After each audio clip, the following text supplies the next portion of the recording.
umum itu kalau di Indonesia untuk isu kesetaraan gender, inklusi dan non-diskriminasi di dunia kerja ini masih sangat menantang. Sehari-harinya kita tuh masih sering menemukan berbagai kasus diskriminasi, kekerasan, pelecehan seksual, pengembangan karir dan kesempatan kerja yang tidak merata. Kami melihat bahwa pekerja ini punya peran yang penting gitu, dan mereka ini adalah aktor yang strategis untuk meningkatkan awareness atau pemahaman rekan kerjanya terkait isu-isu ini. Workers Campaign ini adalah salah satu dari berbagai pendekatan yang dilakukan oleh ILO untuk mempromosikan kesetaraan gender, inklusi, dan non-diskriminasi di dunia kerja.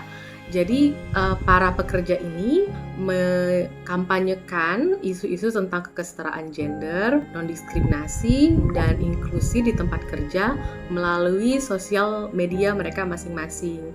Mereka menyebarkan itu bisa melalui Facebook, Instagram, Twitter, TikTok, dan berbagai aplikasi lainnya.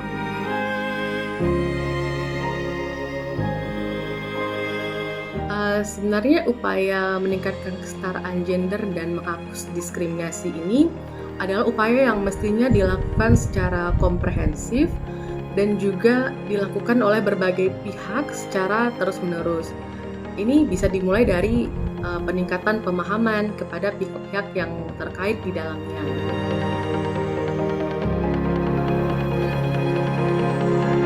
Yang bekerja sebagai pekerja rumah tangga itu kan mayoritas perempuan. Kalau PRK ini kan belum diakui sebagai pekerja, jadi tidak memiliki hak-hak sebagai pekerja layaknya pekerjaan misalnya di buruh pabrik, terkait hak misalnya hak libur mingguan, kemudian juga gaji yang sangat kecil dengan beban kerja yang sangat besar. Isu terbesar yang dihadapi oleh kawan-kawan jurnalis perempuan adalah banyak kawan-kawan jurnalis perempuan itu ditempatkan di pos-pos yang dianggap itu posnya perempuan, yaitu pos kesehatan dan juga pos pendidikan.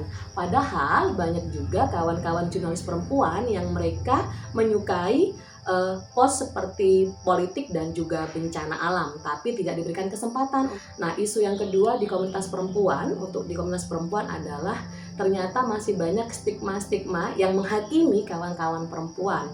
Dan juga tidak sedikit di komunitas kami kawan-kawan perempuan mendapatkan pelecehan dan juga kekerasan seksual. Hanya saja mereka tidak berani bercerita dan mengungkapkannya kepada masyarakat banyak. Isu yang kami bawakan itu tidak semua itu menerima. Padahal mereka itu juga mengalami seperti beban ganda, diskriminasi, hal itu. Nah, ketika kami mencoba memahamkan, mereka mengatakan bahwa ini tuh terjadi tuh hal yang lumrah dan ini tuh sudah wajar lah kalau terjadi, karena kita itu kan ya kerja di negara orang, kita tuh kan nggak berpendidikan seperti itu. Tantangan kita itu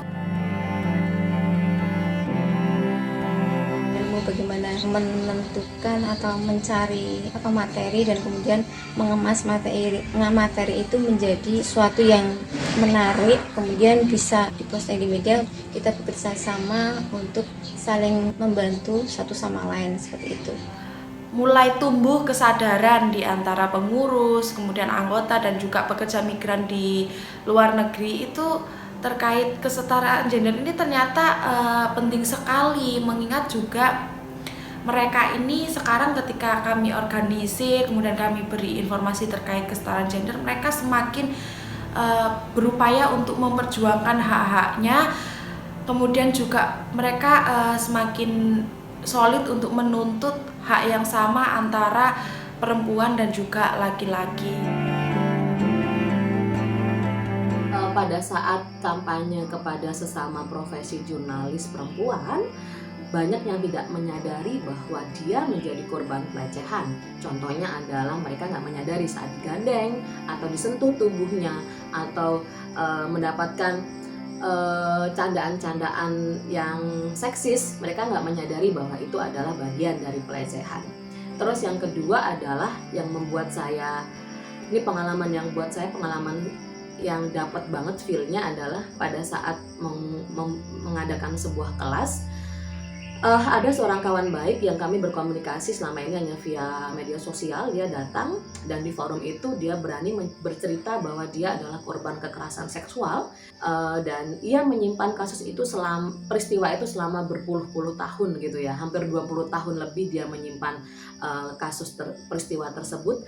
Dan di forum itu dia bercerita secara terbata-bata dan dia mengatakan bahwa saya bercerita hari ini untuk memberikan support system kepada sesama perempuan yang ada di sini, karena saya meyakini bahwa banyak perempuan-perempuan yang mendapatkan pelecehan dan tidak berani bercerita. Tim kampanye ini semakin solid, kemudian semakin bertambah dan terus mencari ide-ide untuk bagaimana membuat materi poster menjadi menarik seperti itu, dan banyak orang yang kemudian tertarik dengan postingan-postingan kemudian mendukung perjuangan-perjuangan yang kami lakukan. Agar isu ini tuh kawan-kawan di daerah juga tetap komitmen melakukan kampanye dan harus konsisten juga memperjuangkan isu ini, karena isu ini itu sangat krusial sekali. Kampanye isu ini tidak berhenti hari ini, tidak hanya berhenti kepada saya, akan terus dilanjutkan berhari-hari yang akan datang, bertahun-tahun yang akan datang, karena isu ini adalah tentang isu kemanusiaan. Saya ingin memiliki sebuah rumah aman di mana kawan-kawan perempuan dan kawan-kawan minoritas bisa datang, bisa bercerita tanpa harus takut dihakimi. Terus harapan selanjutnya adalah saya berharap kawan-kawan perempuan semuanya bisa bahagia. Baik dia yang berlipstik merah, berlipstik coklat, mereka yang menikah, tidak menikah, mereka yang berjilbab atau tidak berjilbab, mereka yang menyusui atau tidak menyusui. Saya pikir mereka harus bahagia dan layak dihargai.